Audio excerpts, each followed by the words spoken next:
دوسرا اہم موضوع جو اس وقت دنیا پوری کے اوپر مسلط ہے، جس کا سایہ وہ کرونا وائرس ہے، بیماری جو چین سے شروع ہوئی اور اب بہت سارے دنیا کے ممالک، تقریباً 40 کے قریب ممالک کو اس نے اپنی لپیٹ میں لے لیا ہے، اور خوف و ہراس شدید پوری دنیا کے اندر جن ممالک میں یہ وائرس پہنچا ہے اور جن میں نہیں پہنچا، ان سب کے اندر شدید ہراس اور دہشت قائم ہو گئی ہے۔ خبروں میں، میڈیا میں چین اور ایران ٹاپ پر رکھے گئے ہیں، ان دونوں کے بارے میں زیادہ میڈیا کی کارروائی یلغار ہے۔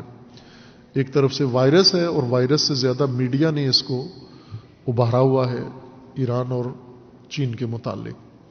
لیکن جو خبریں آ رہی ہیں وہ یہ ہیں کہ پوری دنیا میں پھیل گیا ہے۔ اس وقت چین کے بعد سب سے زیادہ جو کیسز ہیں وہ سعودی عرب میں دیکھنے کو ملے ہیں، لیکن میڈیا نے سعودی عرب کے بارے میں کوئی ایشو کھڑا نہیں کیا۔ سعودی عرب نے عمرے پہ پابندی لگا دی ہے، اور خدا نہ کرے اگر آگے بڑھتا ہے تو حج بھی مشکل بنے گا۔ ایران کی سرحدیں بند کر دی گئی ہیں، دیگر ممالک نے اپنی رابطے چین اور ایران سے کاٹ لیے ہیں۔ باقی جن ممالک میں وائرس گیا ہوا ہے، عرب امارات میں وائرس پہنچا ہوا ہے، سعودی عرب میں پہنچا ہوا ہے، پاکستان میں پہنچا ہوا ہے، کسی کی سرحدیں بند نہیں ہوئیں۔ چین اور ایران کی، خصوصاً ایران کی، چین کے ساتھ پھر ان کے روابط ہیں اور آنا جانا ہے کہ چین کے دوسرے شہروں کو محفوظ قرار دیا گیا ہے، وہاں آنا جانا ہے، ایک شہر آفت زدہ قرار دیا گیا ہے، اور ایران پورا ہی سیل کر دیا گیا ہے کہ ایران کے ساتھ کسی ملک کی کوئی پرواز نہیں ہوگی۔ ایک تو یہ کہ یہ واقعاً ایک خطرہ ہے، یہ ایک بیماری ہے۔ ابھی میں عرض کروں گا کہ بیماری کی نوعیت کیا ہے، کیسے پھیلی ہے اور کیا ہونے جا رہا ہے، لیکن یہ بات اپنی جگہ مسلم ہے کہ یہ ایک خطرناک وائرس ہے۔ جتنا خطرہ میڈیا میں بنایا جا رہا ہے اتنا نہیں ہے، اتنا خطرہ نہیں ہے جتنا پیش کیا جا رہا ہے۔ مثلا چین اتنا بڑی آبادی والا ملک ہے، جس شہر کے اندر یہ وائرس پھیلا ہے اس میں بھی ابھی تک کچھ ہزار اموات ہوئی ہیں، باقی لاکھوں کی آبادی ساری محفوظ ہے۔ اس شہر کے اندر پاکستانی طلبہ بھی پڑھتے ہیں، آج دن خبروں میں آتا ہے، ان میں سے ایک بھی ابھی تک واپس نہیں آیا، وہیں پہ رہ رہے ہیں اور ٹھیک ٹھاک ہیں، سارے صحت مند ہیں، اپنے گھروں میں بات چیت کرتے ہیں، سرکاری طور پر ان سے رابطے کے لیے چینی حکومت نے ان کے تحفظ کا عہد کیا ہوا ہے اور پاکستان کو یقین دلایا ہوا ہے کہ نہیں، نہ کچھ ہوا ہے اور نہ ہوگا۔ اور چین چونکہ بڑا ملک ہے، مضبوط ملک ہے، طاقتور ملک ہے، تو اس نے کنٹرول کر لیا۔ یعنی پہلے روزانہ 100-150 کی تعداد میں خبریں آتی تھی، اب وہ کم ہو کر 60-70 تک لے آئے کہ روزانہ اموات 60 اموات ہیں۔ پہلے اوپر جا رہا تھا، اب نیچے آنا شروع ہو گیا ہے۔ ایران میں کل اموات جو ہوئی ہیں 38 ہیں، 38 لوگ ابھی تک خبروں میں، غیر مصدقہ خبروں میں، جو افواہوں سمیت کہہ لیں کہ اتنے افراد ابھی تک متاثر ہوئے ہیں یا ان کی جان بحق ہوئے ہیں۔ تو جتنا خطرہ بنا کے پیش کر رہے ہیں اتنا نہیں ہے، لیکن خطرہ ضرور ہے، وائرس ہے، مہلک ہے، اور اس کی نوعیت بھی یہ ہے کہ یہ نزلہ لگانے والے جراثیم میں سے ہے، اس قسم میں سے ہے جس کا اثر انسان کے تنفس پر ہوتا ہے، انسان کے سانس کے نظام پر ہوتا ہے، پھیپھڑے کو متاثر کرتا ہے، سانس کے نظام کو متاثر کرتا ہے۔ جیسے نزلہ ہوتا ہے تو انسان زکام ہوتا ہے، یہ بھی زکام ہی کا ایک جرثومہ ہے۔ کچھ طبیعی وائرس ہیں جن سے انسان کو زکام ہوتا ہے، اور زکام کے جو مہلک وائرس بھی ہیں، زکام کے جو نیچرل ہیں، اور غیر مہلک بھی ہیں جو روزمرہ سب کو لگتا ہے، اور کچھ وائرس ایسے ہیں زکام کے جو 3 دن ان کا دورانیہ ہوتا ہے، 3 دن بعد خود ہی ٹھیک ہو جاتا ہے آدمی۔ ایک ڈاکٹر کے بقول کہ اس نے کہا کہ اگر زکام کا علاج نہ کرو تو 3 دن میں ٹھیک ہوتا ہے، علاج کرو تو 8 دن میں ٹھیک ہوگا۔ وہ کچھ ایسے ہیں رسول اللہ صلی اللہ علیہ وآلہ وسلم سے بھی مروی ہے کہ زکام کا علاج حضور نہیں کرتے تھے. زکام لگا ہے تو علاج نہیں کرنا، وہ اپنے دورانیے میں، چونکہ اس کی عمر ہی اتنی ہوتی ہے وائرس کی، وہ جسم میں پیدا ہوتا ہے، پیدا ہو کے پھر خود ہی مر بھی جاتا ہے، ختم ہو جاتا ہے، انسان ٹھیک ہو جاتا ہے. یہ طبیعی نیچرل اور نارمل وائرس ہیں زکام کے. اس وقت جو وائرس چین میں شروع ہوا ہے اور ساتھ ہی یہ پروپیگنڈا کیا گیا جس کو سوشل میڈیا نے زیادہ، کچھ سوشل میڈیا عرض کیا نا کہ گندے نالے کی طرح ہے. آپ تو دیکھتے ہیں نا یہ باہر گندا نالا ہے، یہ سوشل میڈیا ہی سمجھ لو، یہ جو باہر گندا نالا ہے. چونکہ اس نالے کے اندر کیا آ رہا ہے، ہر گھر کی غلاظت، ہر گھر کا پیشاب پاخانہ، یہ ہر گھر میں ٹوائلٹ ہے، ہر گھر میں 10-12 آدمی ہیں، وہ 10-12 آدمی صبح و شام ٹوائلٹ استعمال کرتے ہیں، پائپ کے ذریعے وہ گندگی ساری اس نالے کے اندر ڈال دیتے ہیں. اسی طرح ہر گھر میں 10-12 آدمی ہیں، یہ 10-12 آدمی سب کے پاس موبائل ہے، ایک ٹوائلٹ اور ہے ان کے پاس.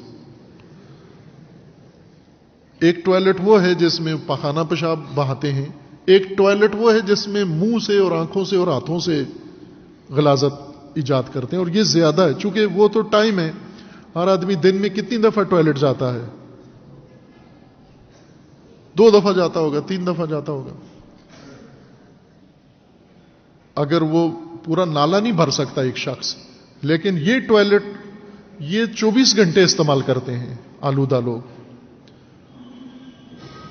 اور اس کے اندر جو کچھ خطرناک مواد ہے، پروپیگنڈا ہے، افواہیں ہیں، کردار کشی ہے، بہت گندا ہے یہ ٹوائلٹ.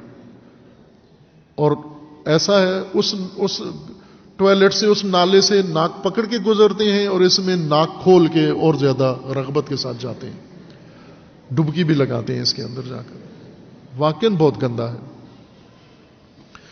اس میں یہ تاثر دیا جا رہا ہے کہ چین میں یہ وائرس چمگادڑ کے سوپ سے پھیلا ہے.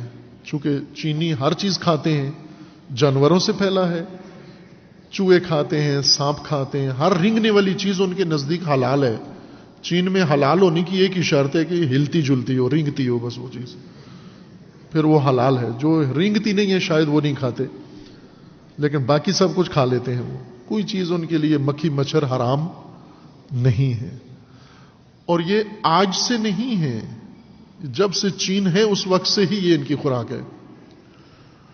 اگر چمگادڑوں میں وائرس ہوتا تو چینیوں نے ابھی 2020 میں چمگادڑیں کھانا شروع کی ہیں، چوہے کھانا شروع کی ہیں، سانپ کھانا شروع کی ہیں، بندر کھانا شروع کی ہیں.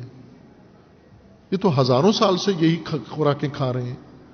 اگر ان چیزوں کے اندر یہ وائرس ہوتا تو یہ تو 1000 سال پہلے ہی کرونا سے سارے مر چکے ہوتے، نابود ہو چکے ہوتے. ان جانوروں سے بہت ساری بیماریاں لگتی ہیں انسان کو، لیکن وہ طبیعی بیماریوں کے زمرے میں آتی ہیں، نیچرل بیماریوں کے زمرے میں آتی ہیں. اور طبیعی بیماریاں جتنی ہیں ان سب کا علاج بھی انسان نے نکالا ہوا ہے. اور اتفاقاً علاج میں سبقت چین کو حاصل ہے. ہر بیماری پرانی جو انسان کو طبیعی طریقے سے لگتی ہے اس کے علاج کی جڑیں چین میں ہیں. یا طریقہ علاج چین سے آیا ہے، یا اس کی دوا چین سے آئی ہے، یا اس کی بوٹی چین سے آئی ہے. چین معروف رہا ہے دوا سازی میں اور حکمت کے شعبے میں. اس وقت جو کچھ ہو رہا ہے یہ طبیعی نہیں ہے، یہ باقاعدہ ایک جنگ کا حصہ ہے. میں یہ حصہ پہلے عرض کر دوں کہ یہ خطرناک وائرس ہے. جتنا خطرناک بتایا جا رہا ہے اتنا نہیں ہے. اس میں جتنا میڈیا بیان کر رہا ہے اس حساب سے تو چین ابھی ختم ہو جانا چاہیے تھا، ایران کو بھی 1.5-2 دن بعد صفایا ہو جانا چاہیے، لیکن ایسے نہیں ہے. وہ ایک تناسب سے، جیسے ہیضے کی وبا پھیل جاتی ہے یا کوئی اور پھیلتی ہے تو کچھ مدت تک وہ پھیلتی ہے پھر کنٹرول ہو جاتی ہے. اس کے پھیلنے کی بھی رفتار اتنی تیز نہیں ہے جتنی پہلے اس قسم کے خطرناک وائرس پھیل کے جس تیزی سے نقصان پہنچا چکے ہیں، یہ اتنی تیزی سے نہیں پہنچا رہا نقصان، لیکن شور شرابہ بہت ہے. پہلے جو اس قسم کے وائرس پیدا ہوتے تھے اس وقت سوشل میڈیا نہیں تھا، اور اب سوشل میڈیا آ گیا ہے جس نے اس کو ایک دہشت میں تبدیل کر دیا ہے۔ دہشت زدہ ہونے کی ضرورت نہیں ہے، اگرچہ یہ دہشت گردی ہے، یہ وائرس بنانا، یہ وائرس عام کرنا چھوڑنا، یہ دہشت گردی ہوئی ہے، لیکن دہشت گردی کا ہدف دہشت زدگی سے حاصل ہوتا ہے۔ جب سارے دہشت زدہ ہو جائیں پھر دہشت گرد کا مقصد حاصل ہو جاتا ہے۔ اس وقت دہشت پھیلا دی انہوں نے پورے، خطر ہے اس کا، اور اس کے خطر کے لیے کچھ حفاظتی تدابیر ہیں۔ ابھی آج کی خبروں میں نے دیکھا کہ لکھا ہوا تھا ایران کے اندر مثلا جتنے کیس آئے ہیں کرونا وائرس کے، ان میں سے 10% ابھی تک بیمار ہیں، 90% ٹھیک ہو چکے ہیں، کنٹرول کر لیا انہوں نے، اس کو بچا لیا انہوں نے، خطرہ دور ہو چکا ہے۔ چین کے اندر بھی تقریباً تناسب اتنا ہی ہے کہ اگر 100 مریض آیا ہے تو 90 ٹھیک ہو گئے ہیں، 10 یا ابھی بیمار ہیں یا چل بسے ہیں۔ تناسب یہ ہے اس کا، وہ جو خوف پھیلا ہوا تھا وہ نہیں ہوا ابھی تک۔